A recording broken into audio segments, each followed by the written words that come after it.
सभी भक्तजनों को राधे राधे।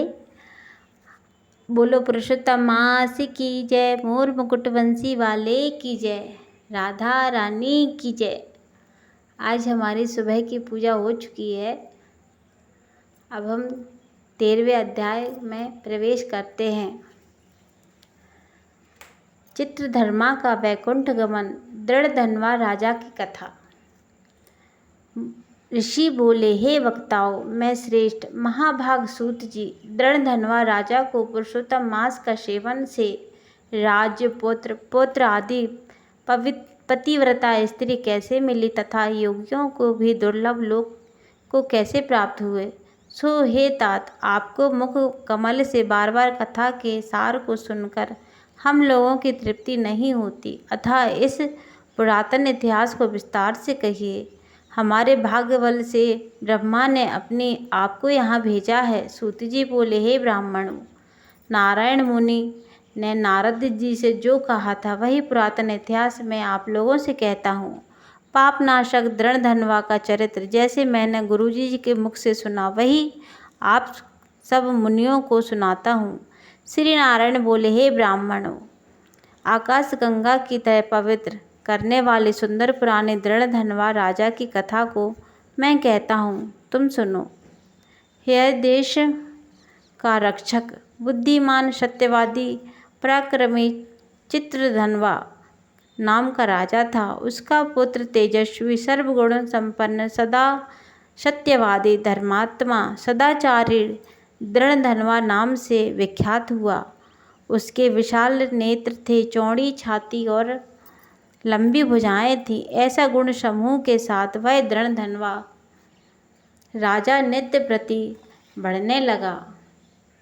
वह चतुर दृढ़धनवा एक बार के सुनने से ही अध्ययन कर लेता था, मानो पूर्व से ही वेद पढ़े हुए ऐसा प्रकट होता था। चारों वेदों को पढ़ने के बाद गुरु को दक्षिणा दे और उसका विधिवत सम्मान कर बुद्धिमान राजकुमार गुरु की आज्ञा से अपने पिता के नगर को आया। नगर निवासी उसे देखकर बड़े आनंदित हुए और उसके पिता चित्रधर्मा भी अपने पुत्र को देखकर परम प्रसन्न हुए, क्योंकि धर्म को जानने वाले युवराज प्रजा पालन में समर्थ हो गए थे।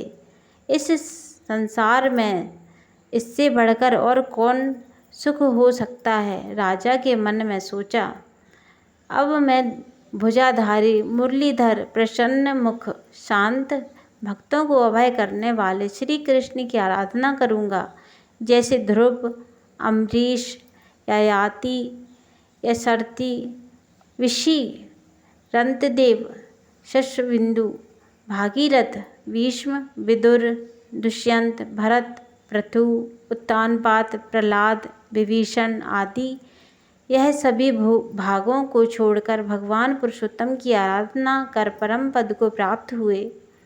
इसलिए मैं भी स्त्री, घर, पुत्र आदि का स्नेह रूपी बंधन को छोड़कर वन में जाकर हरि का भजन करूँगा। मन में ऐसा विचार कर कि चित्रधर्मा अपने पौत्र दृढ़धनवा को राज्य पाठ सौंप कर विरक्त हो पुलह ऋषि के आश्रम को चले गए। वहाँ वह सब कामनाओं को परित्याग कर निराहार रह निरंतर श्री कृष्ण भगवान का स्मरण करते हुए तप करने लगे। बहुत समय तप करने के बाद अंत में वह भगवान के परम धाम को चले गए। जब दृढ़धनवा ने अपने पिता की वैभवी गति को सुना तो चित्त में उनके वियोग का दुख हुआ, परंतु परम धाम की प्राप्ति से उन्हें हर्ष भी हुआ। पश्चात विद्वानों की कथा अनुसार पिता का शास्त्र विधि अनुसार सब कर्म किया। नीति शास्त्र में निपुण पुण्यात्मा राजा दृढ़धनवा पुष्कर वर्तक नामक नगर में राज्य करने लगा। दृढ़धनवा की गुण सुंदरी नाम की सुशील स्त्री थी, जिससे सुंदर एक चतुर, 4 पुत्र और एक सुलक्षणा चारुमती नाम की पुत्री उत्पन्न हुई। ये सभी पुत्र शूरवीर थे, जिसके नाम चित्रवाक, चित्रवाह, मणिमान और चित्रकुंडल थे जो अपने अलग अलग नामों से प्रसिद्ध हुए।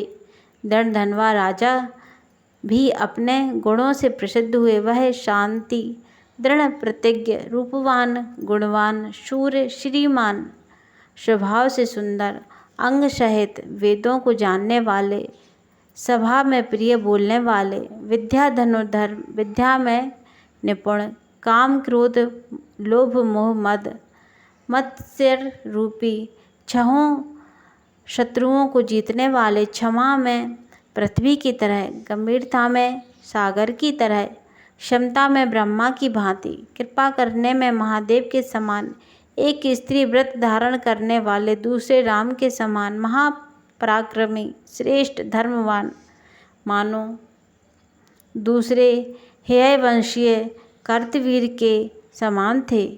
श्री नारायण बोले, एक दिन उस राजा को सोते समय रात्रि में चिंता हुई। अहो, यह महान वैभव पुण्य के कारण हुआ। किस पुण्य के कारण हुआ? ना मैंने कोई तप किया, ना दान किया, ना कभी यज्ञ किया। इस अपने सौभाग्य का कारण किससे पूछूं? ऐसा सोचते विचारते सारी रात बीत गई। प्रातः ब्रह्म मुहूर्त में उठकर यथाविध स्नान कर सूर्य को अर्घ्य दिया तथा देवालय में महादेव पूजन करके ब्राह्मणों को दान देकर उन्हें नमस्कार किया। घोड़े पर चढ़कर तत्काल शिकार खेलने को वन को चले गए। वहाँ बहुत से मृग, सूअर, सिंह, नीलगाय आदि का शिकार किया। वन में राजा दृढ़धनवा के बाण से घायल होकर एक मृग एक वन में से भागता हुआ दूसरे वन को चला गया। तब राजा भी बाण ताने हुए उसके रक्त गिरे हुए मार्ग से पीछे पीछे गए, परंतु मृग के कहीं छुप जाने से राजा उस वन में भटकता रहा।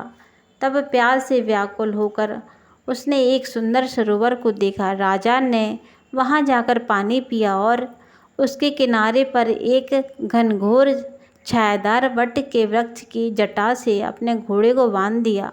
स्वयं वहां बैठ गया। उसी समय वहां एक तोता अत्यंत शोभायमान मनुष्य की सी बोली बोलता हुआ आया और राजा दृढ़धनवा को अकेला बैठा हुआ देख समझ वह विभिन्न श्लोक को बार बार पढ़ने लगा।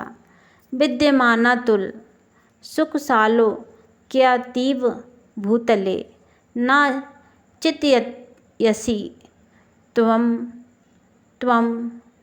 कत्वंथ परो मेष्यति। राजन, तुम इस भूतल पर विद्यमान अतुल सुख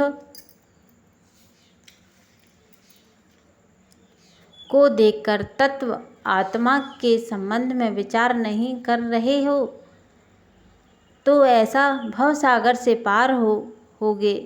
बार बार इस पद को सुनकर राजा आनंद को प्राप्त हुए और मोहग्रस्त भी हुए।